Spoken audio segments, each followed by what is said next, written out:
Hello, friends and family. I'm sitting in a 1954 International Harvester right now. It's in a little bit of disrepair, but my son and I are planning to fix that. We picked up two of these bad boys for the price of one. I already have one of them taken apart. We already started the chassis. We wanted to document this for our own well-being, and we also decided that we're going to post this on YouTube for all of our friends, family, and strangers. Hopefully we'll inspire somebody. If nothing else, we can try and at least be somewhat entertaining. We have a couple short videos that we started. I have to admit that obviously we are not professionals at photography at all. We want to continue to process this on camera and try and get a video out on the weekends when we're able to have the time to work together on this project. Most of the time Joseph's going to be in the video. I think he's doing a really good job. He's learning how to weld. I think he's actually inside doing some welding right now. He had a little bit of time to take out. So let's go check him out and see what he's doing. I'm going to give you a walk to the garage so you can see this pickup truck that I'm sitting in, get an idea for what I'm after, and also walk past a pile of extra parts that we have. So we should be able to get at least one nice truck out of what we have here.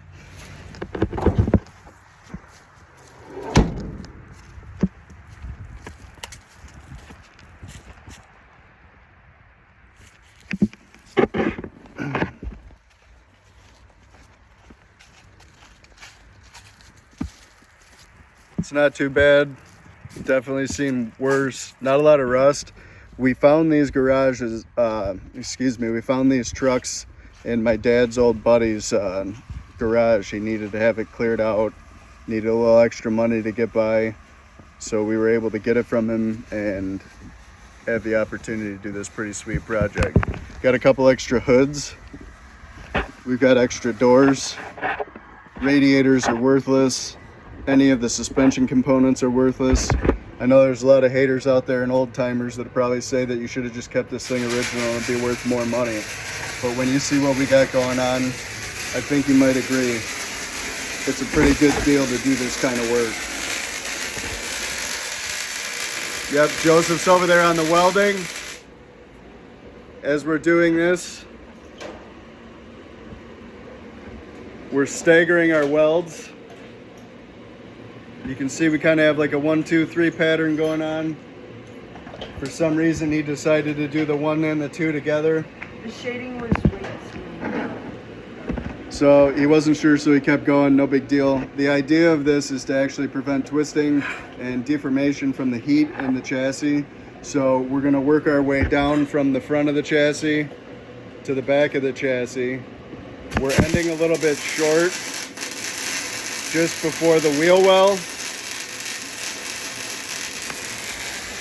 There's a cross member in there that we don't want to remove until this welding is done and we get some more cross member support back into the center structure of this. But I'm going to let you see something that's pretty special to me. I'm a big fan of the Roadster Shop. Listen to Joe Rogan all the time. He's putting these guys on blast. And I had the opportunity of actually getting a front end, a front clip for this chassis. So we were able to splice it in up front here. And there you can see, that's the motor cradle we're looking at. And this thing is so rigid, so strong and so tough. I'm not worried about any horsepower that we put to this thing. Although I think around 400 is going to be more than enough. They did a really good job in their design. I have most of the components ready to go to be put on this, but we need to take care of the dirty work and the grinding and the preparation and all of that stuff before I'm ready to even mock it on. And then we're going to send this thing out into the yard and do our own painting at some point, so you'll be able to see that. I'm hoping to do some sort of undercoating. I can't exactly remember the name of the brand right now. Maybe it's Raptor. It's pretty much like the bed lining material. I want to get the entire chassis, but first we need to make sure that all of our brackets are on, and we mark out a location for our suspension components up in here. We don't want that much buildup. Paint's usually around 5 mils, and when you put that stuff down, it's probably going to be more like 30 mil. The stuff's pretty thick, adds an awesome barrier, and I'll never have to worry about this thing rusting out. We live in the Midwest. We're here in southeastern Wisconsin. We do a lot of driving in the winter, and I would love to be able to take this thing out when there's no ice or snow on the road. But of course, there's going to be salt for a few months out of the year. It may not be ideal for most people to spend a bunch of money and do all this kind of work and be able to drive it around, but the whole point of this is to be able to get a modern drive out of an old vehicle. I just want to swap this body onto here, make sure that the doors work, the windows, all of that good stuff. We're probably going to leave the paint, try and cruise this thing around for a little while, and then when we get into another winter season, if we have the time and the space in the garage to do it, we're going to come back out here and we're going to probably take the bed apart and do some patching and repairs on that. As far as the cab and everything and the paint job, we're probably just going to sand it smooth and then put some sort of a clear coat, probably matte finish on it.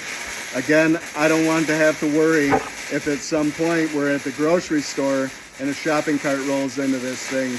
The aesthetic of this vehicle, I think, is going to look really good with just the natural patina, a couple different missing color components. There's doors from different vehicles that they've been on.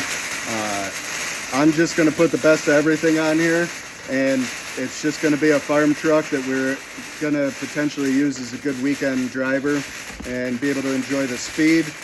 Hopefully, maybe even we can take it to the strip once in a while. All this stuff is going to happen in the future. We can only do a little bit at a time. Again, we're here on the weekends when we have time to spend together.